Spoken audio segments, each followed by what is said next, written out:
Buenos días. Hoy os voy a explicar el apartado de el enunciado y la oración. Es sencillo, ¿vale? El enunciado es una palabra o un grupo de palabras que están ordenadas y tienen sentido. Nosotros hablamos con oraciones, con frases. Hay dos tipos de enunciados. El enunciado oracional, que es una oración, o el enunciado no oracional, que es lo que llamaríamos frase.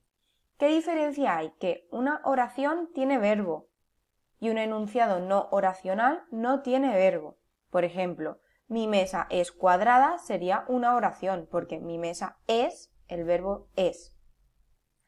Y luego, un enunciado no oracional no tiene verbo, como por ejemplo, cuidado, peligro.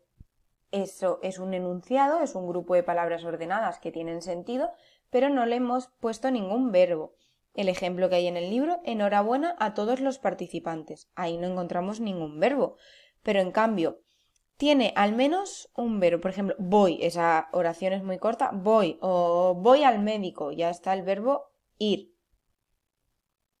Vale, entonces tenemos dos tipos de enunciados, el oracional que tiene verbo y el no oracional que no tiene verbo. Luego tenemos las interjecciones, que son una clase de palabras que forman por sí mismas un enunciado. Las interjecciones expresan sentimientos como alegría, sorpresa, dolor. Cuando decimos ¡ay! O voy o viva, como los ejemplos que están aquí, son enunciados, pero son enunciados no oracionales porque no tienen verbo. Y hasta aquí el apartado de enunciado y la oración. Acordamos, enunciado es un conjunto de palabras ordenadas que tienen sentido. Pueden ser oracional y no oracional. Oracional que tiene verbo y no oracional que no tiene verbo. Tenemos que analizar cada enunciado para saber si hay verbo o no. Y las interjecciones.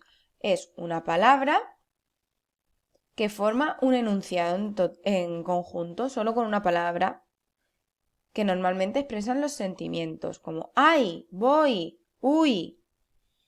Y es en total, y este es el apartado.